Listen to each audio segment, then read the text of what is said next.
area. Bridging this gap will not happen through public borrowing alone. It requires innovative financial instruments, blended finance mechanisms, de-risking facilities like the one I have talked about, and strong public-private partnership capable of unlocking institutional capital at scale. But the broader challenge before us is continental. We must accelerate investment in transport corridors, in ports, rail systems, roads, aviation connectivity, and integrated logistics ecosystems capable of binding Africa together into one competitive economic space under the Africa Continental Free Trade Area. Because Africa cannot trade effectively with itself while its economies remain disconnected from one another. Connectivity is not merely about infrastructure. It is about competitiveness. It is about regional value chains. It is about food security, and it's about industrialization. And ultimately, it is about shared prosperity. Equally critical is the question of energy. That is why we must fundamentally restructure and strengthen Africa's financial architecture to mobilize the scale of capital required to finance this transformation on African terms. Excellencies, Africa possesses some of the greatest renewable energy potential anywhere in the world, from geothermal resources in the Rift Valley and on to immense opportunities in solar, wind, hydroelectric power, and green hydrogen across our continent. Africa, therefore, has a historic opportunity, not merely to participate in the global energy transition, but to help lead it. But for Africa, the energy transition must also be a development and an industrialization transition. We must accept a future, and we cannot, let me repeat that, we cannot accept a future in which Africa simply exports raw green minerals, while industrial value addition, advanced manufacturing, and technological innovation take place elsewhere. That model belongs to the past. Africa must become a competitively industrial hub powered by clean energy, modern infrastructure, innovation, and strategic investment partnerships. Green industrialization presents our continent with an opportunity not only to contribute meaningfully to global climate solutions, but also to create jobs, expand manufacturing capacity, strengthen exports, deepen regional value chains, and accelerate structural economic transformation. Excellencies, ladies and gentlemen, perhaps Africa's greatest strategic asset is its people. This demographic and the demographic reality that it presents will profoundly shape the future of labor markets, the future of technology, urbanization, consumption, innovation, and of course, economic growth. Our youth population is not a burden to be managed. It is an extraordinary strategic advantage to be invested in. But demographic potential does not automatically become demographic power. It must be deliberately cultivated by education, skills development, research, digital inclusion, entrepreneurship, and technological innovation. We must equip Africa's young people, not merely to seek jobs, but to create enterprise, build technologies, drive industrial transformation, and lead the next frontier of artificial intelligence and digital innovation. And across our continent, this transformation is already underway. From Nairobi to Lagos, from Kigali to Cape Town, young Africans are redefining finance through fintech, transforming agriculture through technology, expanding digital commerce, building globally competitive startups, and creating solutions capable of shaping industries far beyond our borders. What they require is access. Access to quality education, access to digital infrastructure, access to affordable capital, access to markets, and of course, they will create the opportunities necessary. Ladies and gentlemen, none of these ambitions can be fully realized without peace, stability, and effective multilateral cooperation. Peace, security, and development remain inseparable foundations of sustainable progress. Yet across parts of Africa and beyond, protracted conflicts, violent extremism, unconstitutional changes of government, terrorism, organized crime, and climate-related insecurity continue to undermine stability, weaken institutions, and constrain economic advancement. Current estimates indicate that Africa accounts for nearly 40% of active armed conflict globally and close to half of all internal displacements worldwide. These figures underscore both the scale but also the urgency of the challenges confronting our continent. We must therefore reaffirm our collective support for African-led peace and security mechanisms, including the Africa Union Peace and Security Architecture, predictable financing, institutional capacity, and international cooperation in support of lasting peace. But lasting peace cannot be secured through military response alone. Peace requires confronting the structural drivers of instability: poverty, exclusion, unemployment, inequality, weak institutions, climate vulnerability, and the absence of economic opportunity, particularly for young people.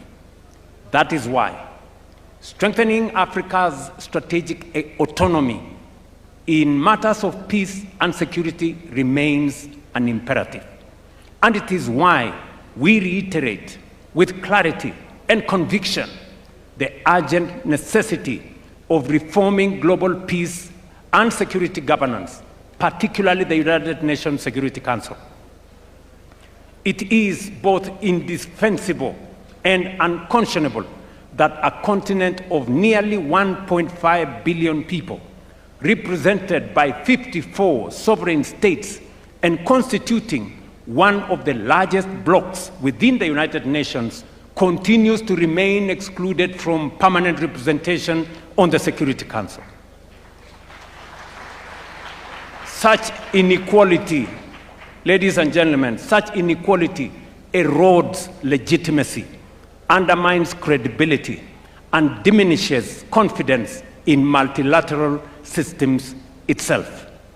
No global governance architecture can credibly claim to be democratic, to be representative, to be just, or fit for purpose, while a substantial part of humanity remains absent from the table where the world's most consequential decisions are made.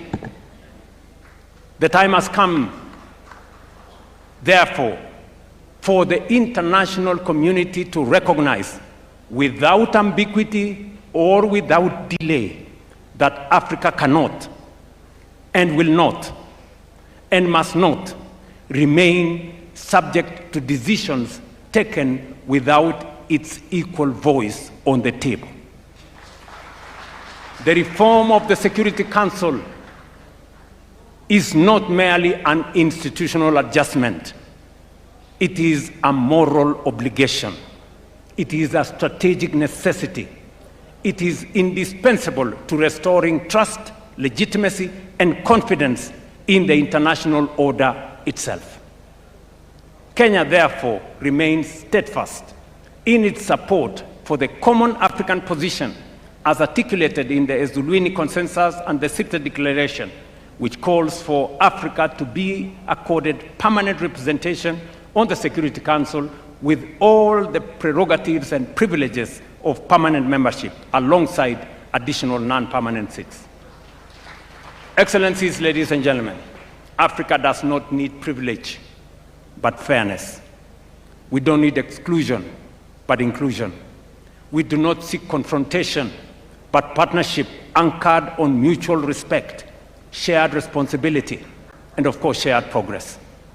This summit, therefore, presents us with an opportunity to define a new era of engagement between Africa and its partners, an era based not on dependency, but on dignity, not on extraction, but on value creation, and not on short-term transactions, but on long-term shared prosperity.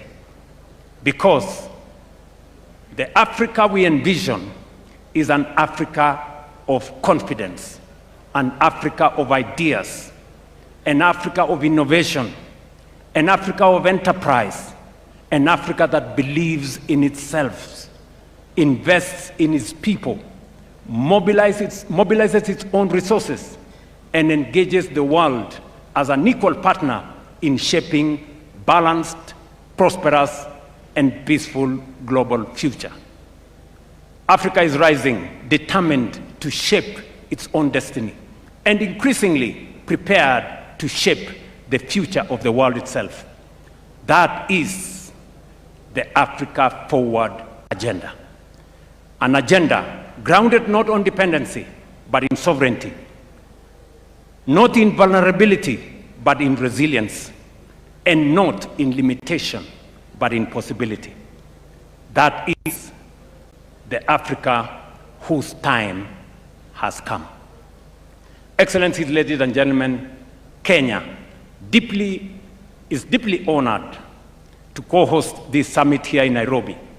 We look forward to productive deliberations, practical outcomes, and enduring partnerships capable of advancing prosperity, stability, dignity, and shared progress for our people and for future generations. I thank you for your kind attention. Thank you very much.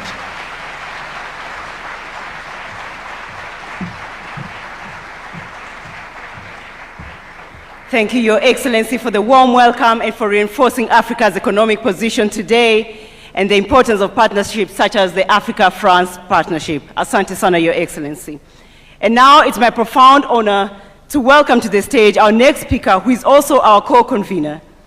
He's a global leader who has consistently championed international cooperation and a world of rules-based order, has been at the forefront of advancing dialogue on global economic reform and strategic partnerships between Africa and France.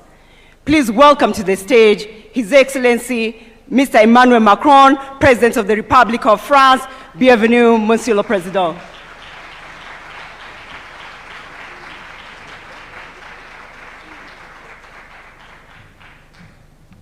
Thank you so much. Mr. President, dear William, Your Majesty, Head of States and Governments, Secretary General of Permanent Commission of the African Union, Secretary General of Francophonie, Ministers, Ambassadors, entrepreneurs, ladies and gentlemen, Asante sana, Mr. President. And I will switch in French, if you allow me. Le président a tout dit. Et donc, je vais juste rajouter quelques convictions pour qu'ensuite on puisse passer à nos travaux. C'est un nouveau type de sommet, c'est une nouvelle philosophie, et donc nous allons aller au bout de cette philosophie. D'abord, ce sommet a commencé par des rencontres de la jeunesse, des entreprises, de la culture, du sport. Et d'ailleurs, nous allons juste après with the captains of industry with whom we'll be able to discuss things. But deep down, the conviction that I wanted to share with you is that the agenda that Africa and France need to have, the one that I stand for, must not look backwards, but just look straight ahead. As President Ruto just said, we need to keep our eyes ahead.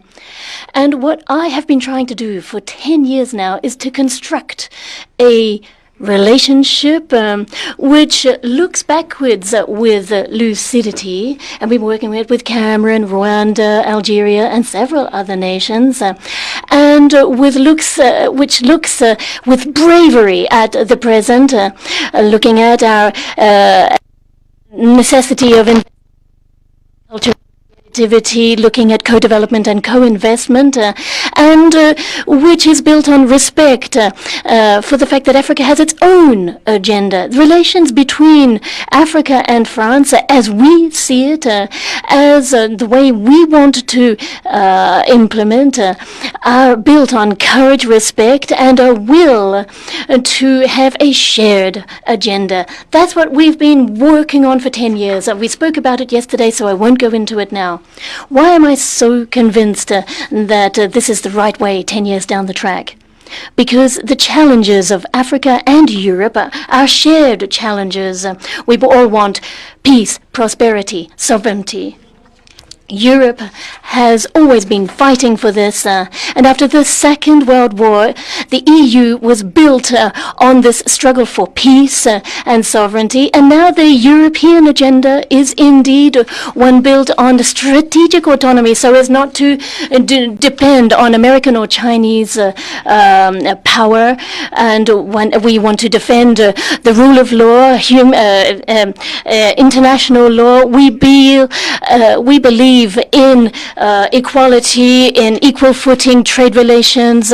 We defend the climate. That is what Europe is all about.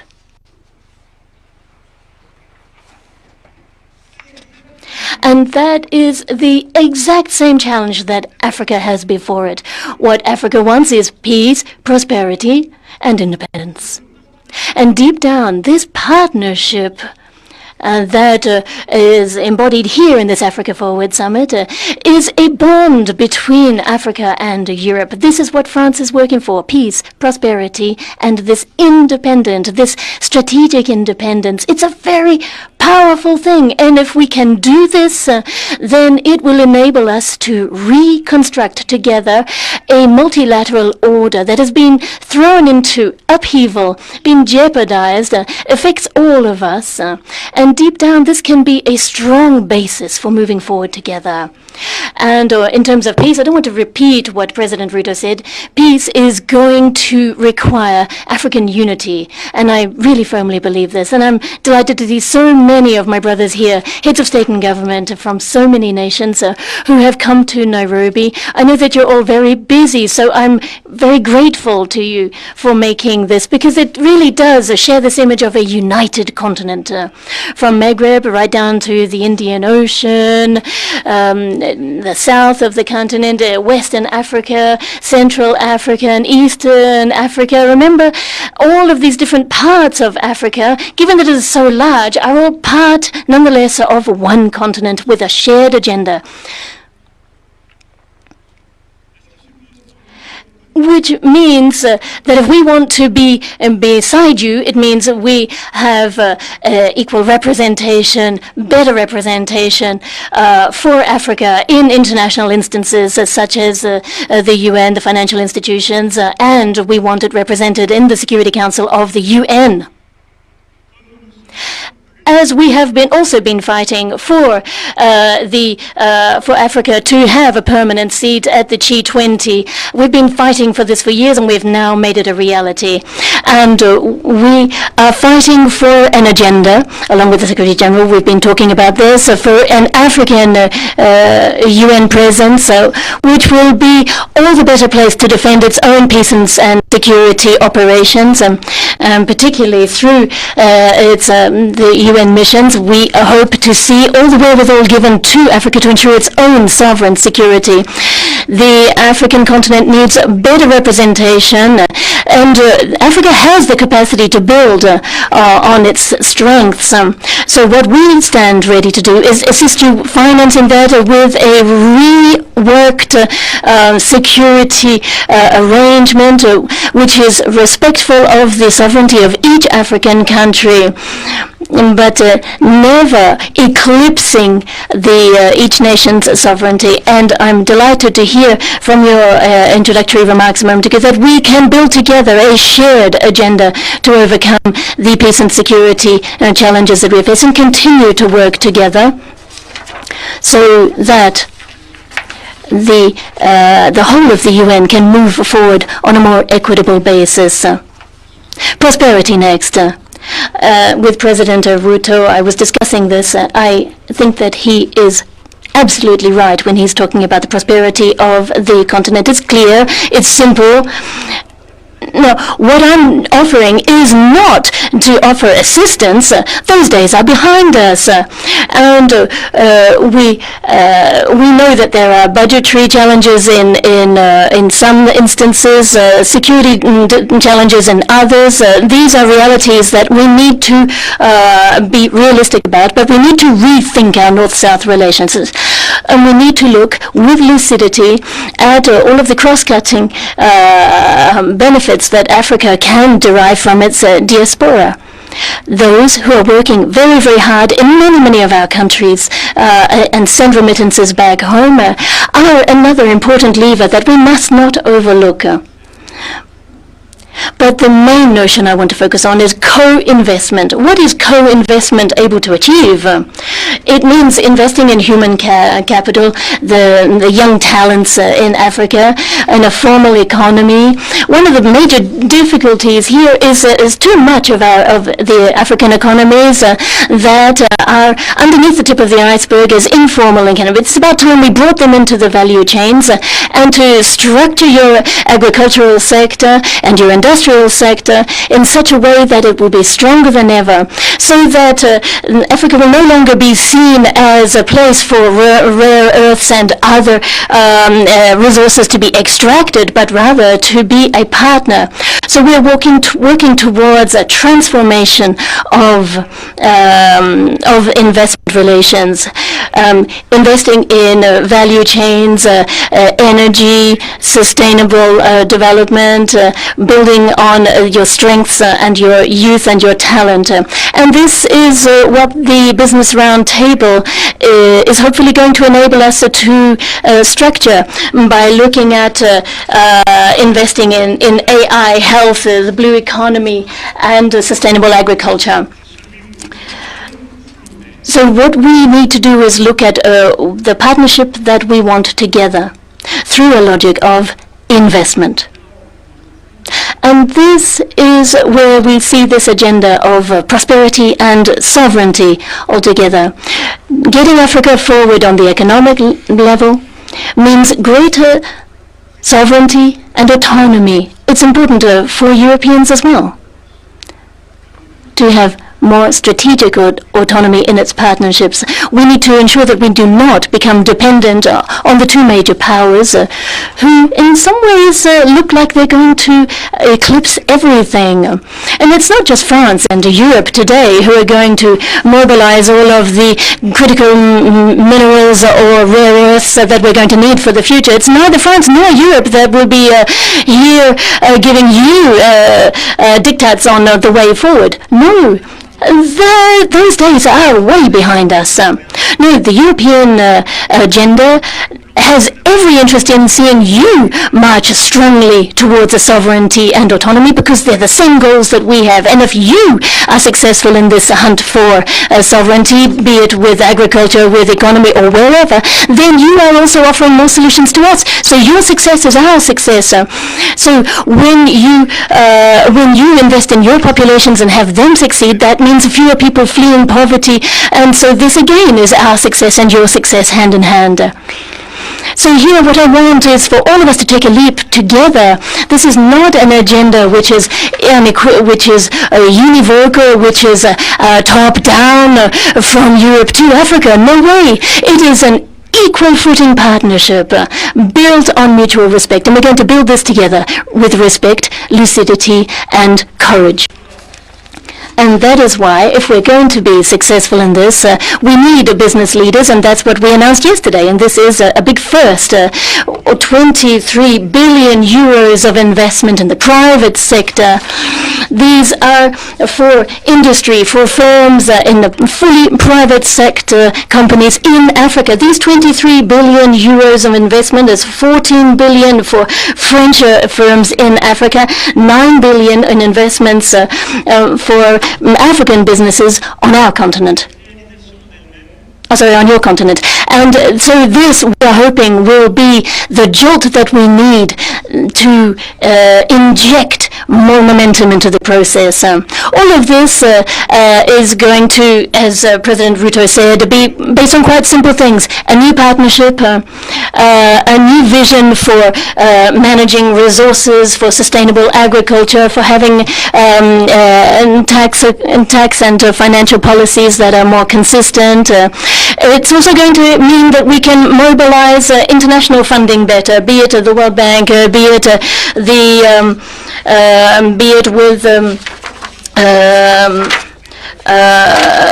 the IMF and with other international, with special drawing rights, with all kinds of mechanisms and debt restructuring that can move us all forward. So it's a true strategy for guaranteeing peace, and that is why the ITD here in Nairobi is so important. We're going to be able to work with you, with the ATD, so as to move forward, so that ATD can play its full role continent-wide, and in this way prove successful. This strategy is a whole new paradigm shift, and it's going to require a new financial paradigm shift. And this is all part of our shared strategy. Other than that, I would say President Ruto said what I wanted to say, that I think this summit embodies our new partnership, and I think he said it better than I ever could. So I want to endorse what he said. In a moment's time, we will be meeting with business leaders, and we'll be discussing growth. We'll be discussing finance and investments, and then after that, we're going to have the outcome of this Africa Forward Summit with the declarations of those investments. And then together with President Ruto, we're going to bring to the G7 in Evian, on behalf of all of you, the message from this forum. And then throughout the year, at the IMF, World Bank, at the UN, we are going to showcase and push this shared agenda. And that is why this summit, in my opinion, is going to enable us to jointly set forward our upcoming path.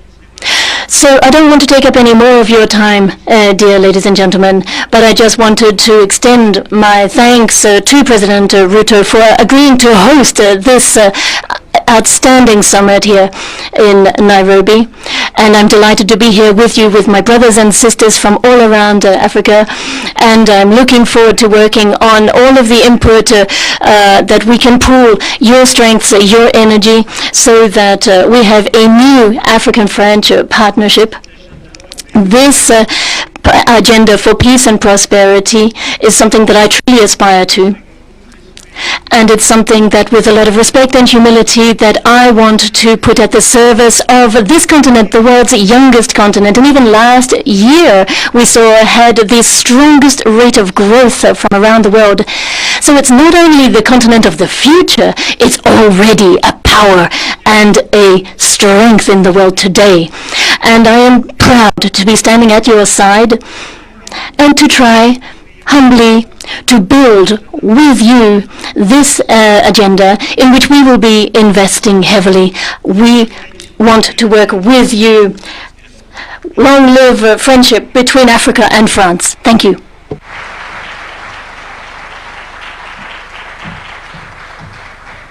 A warm, big round of applause for His Excellency. Thank you, Mr. President, for reinforcing the shared opportunities between Africa and France to continue working together. And now I'd like to please welcome on stage one of the world's foremost champions of multilateralism, peace and security, sustainable development, and global solidarity. Please welcome to the stage His Excellency, Mr. Antonio Guterres, Secretary General of the United Nations. Welcome, Your Excellency.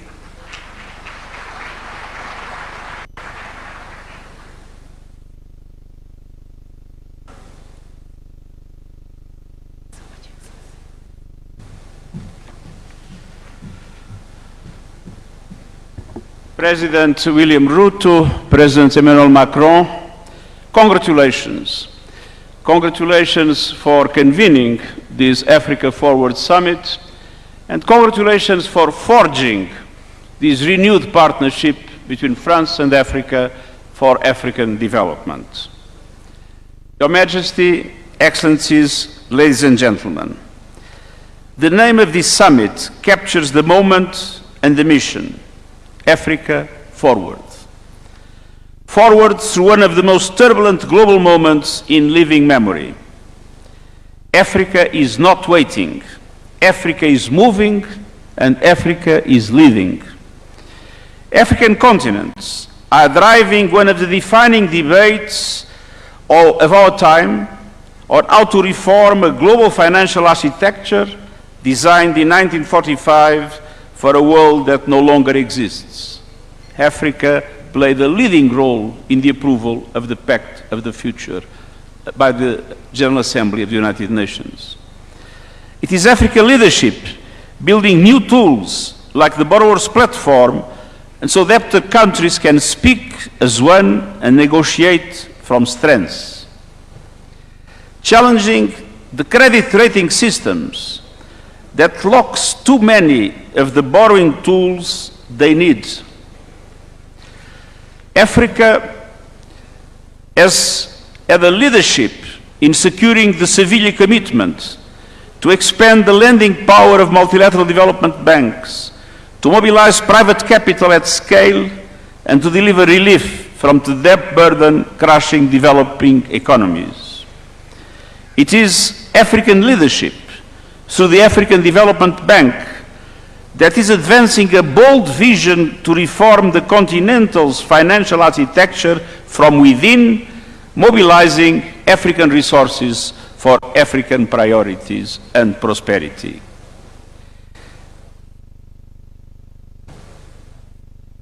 Africa is driving a UN framework convention on international tax cooperation so that countries are no longer cheated out of what is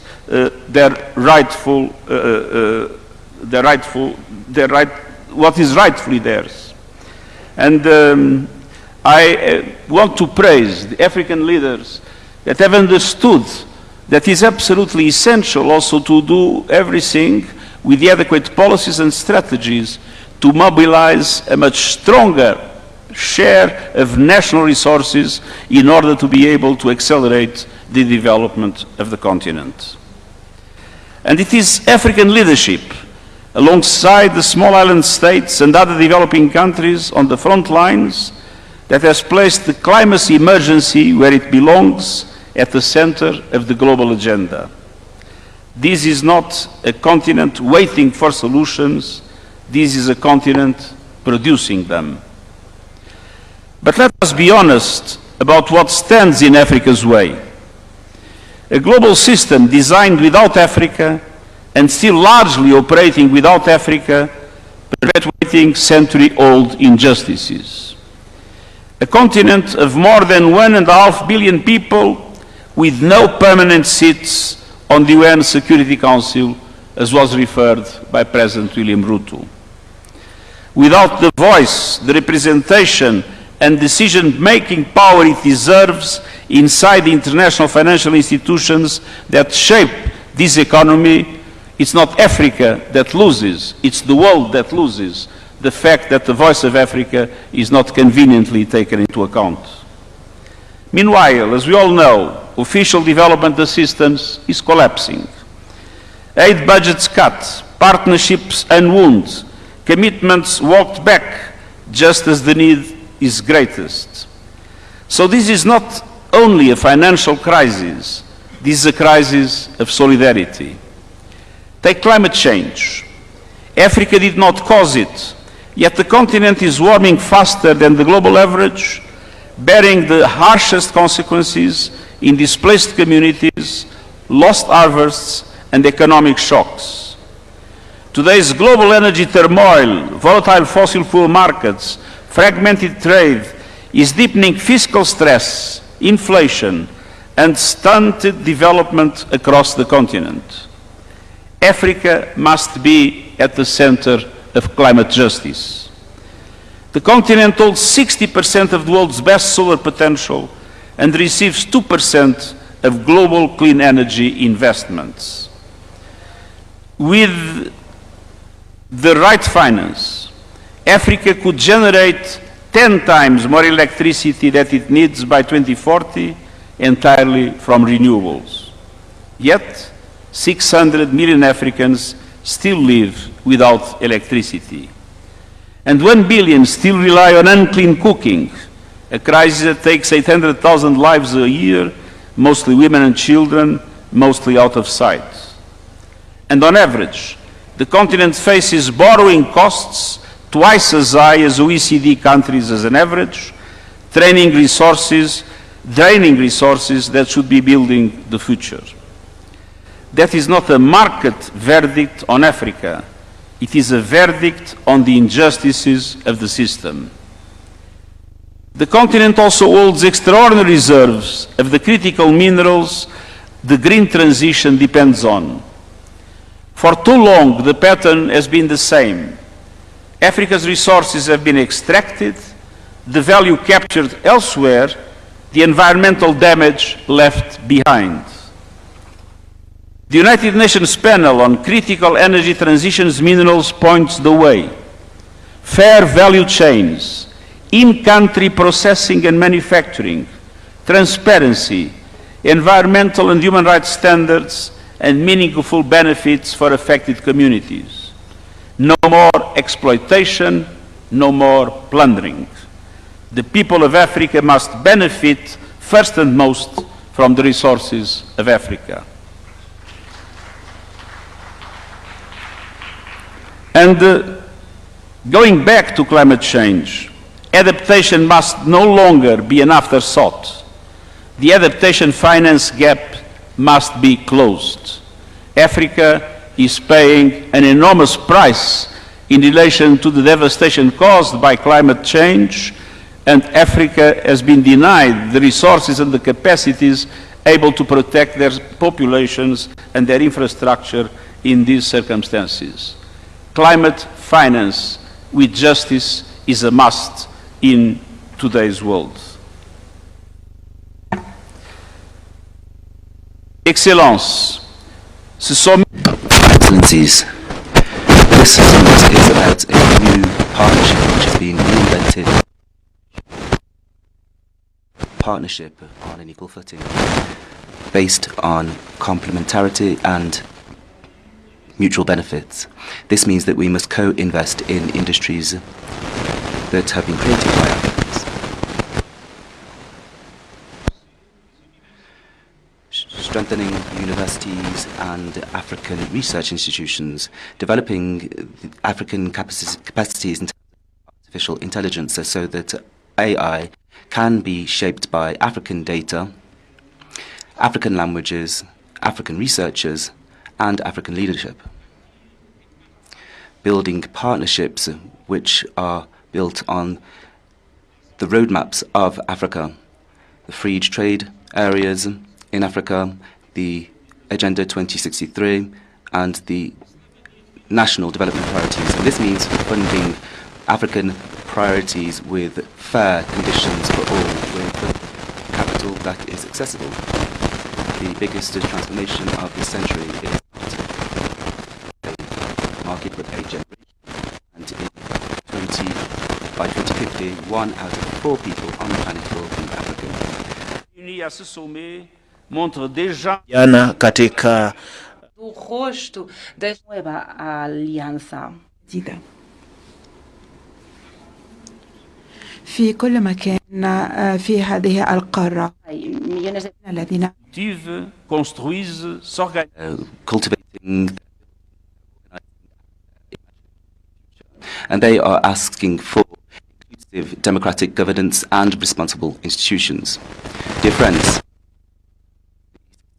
the continent is not just an African challenge. When Africa succeeds, the entire world wins.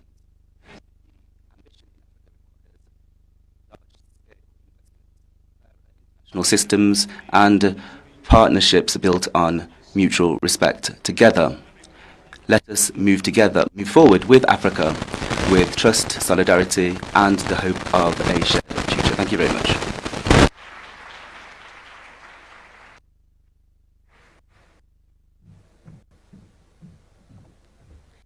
Another big round of applause for His Excellency. Thank you so much. And now I'd like to welcome our next speaker, who is a distinguished African diplomat, currently leading Africa's premier continental institution. He's a steadfast champion of continental integration and multilateral cooperation. Please welcome the African Union Commission.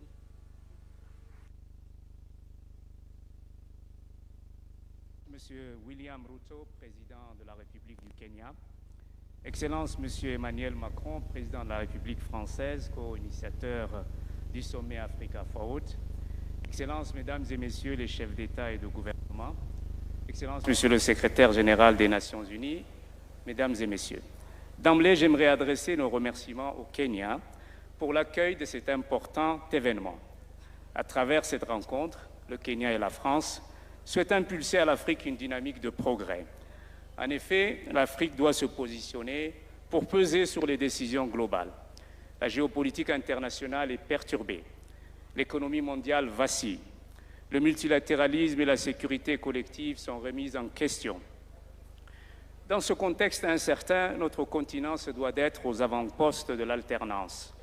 Il est indéniable que l'Afrique possède des atouts majeurs: démographie et jeunesse, terres et ressources minières, énergie renouvelable et hydrocarbures. En effet, transformer le continent réside the transformation of these assets into advantages.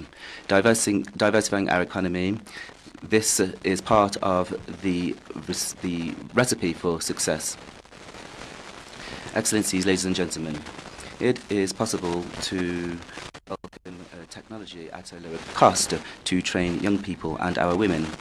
Energy will be the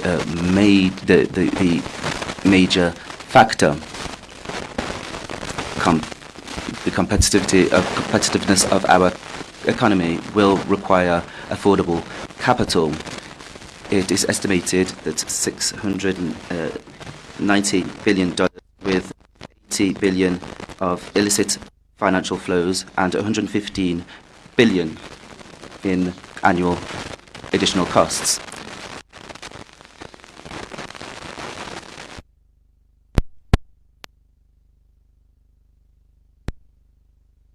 Parfaitement ces défis. Les solutions viendront de la cohérence de nos politiques, de l'engagement sans réserve de nos États membres et de la stabilité à travers le continent. Les institutions multilatérales sont appelées à être proactives. More balanced partnerships and the cost of development are fundamental principles of global governance. Africa stands ready to take on greater responsibility on the international stage and in particular in the global south. Excellencies, ladies and gentlemen, peace and stability are an important challenge on the continent. Security must no longer be an obstacle to investment on our continent. It is therefore imperative to ensure that we do this without hesitation. The African Union Commission has made this an absolute priority. It has become irrelevant when I listened to our presidents here, in particular President Ruto. He touched upon all the issues I wanted to raise, but let me conclude my very brief remark by saying this. The future is for the African continent. The African continent will be the powerhouse of global growth. So let us work together, let us put our energies together and move forward. And I thank you.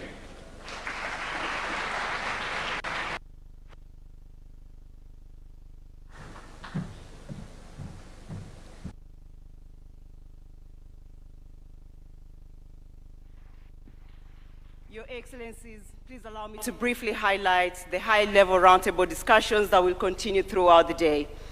Immediately following the opening session, we'll proceed to the high-level plenary on energy transition and green industrialization in the adjacent room, Savo B. It's just right next. This will be followed by a high-level working lunch session on the reform of the international financial architecture, Savo C. Following the lunch working session will be a plenary on peace and security. Thereafter, we will then transition into parallel roundtable discussions on artificial intelligence and digital technologies, blue economy, health, and agriculture. In parallel, there will also be a special session on Congo Basin Climate Commission ahead of the closing ceremony. To ensure the smooth flow of the summit proceedings, members of the organizing team will be available throughout the venue to provide guidance. Excellencies, distinguished ladies and gentlemen, please give a big round of applause to our open plenary speakers. Thank you. Thank you. Thank you very much. God bless Kenya. God bless Africa. God bless France. Asanteni sana. Allow me to hand over to Mr. Mike Gitonga.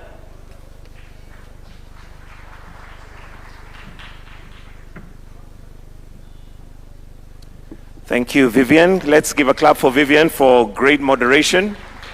Your Excellencies, that brings us to the end of this session, and would like to now invite all the presidents and heads of state to a family photo, which we are going to take right here on stage. So I'll kindly request that all the Excellencies for a family photo before we exit.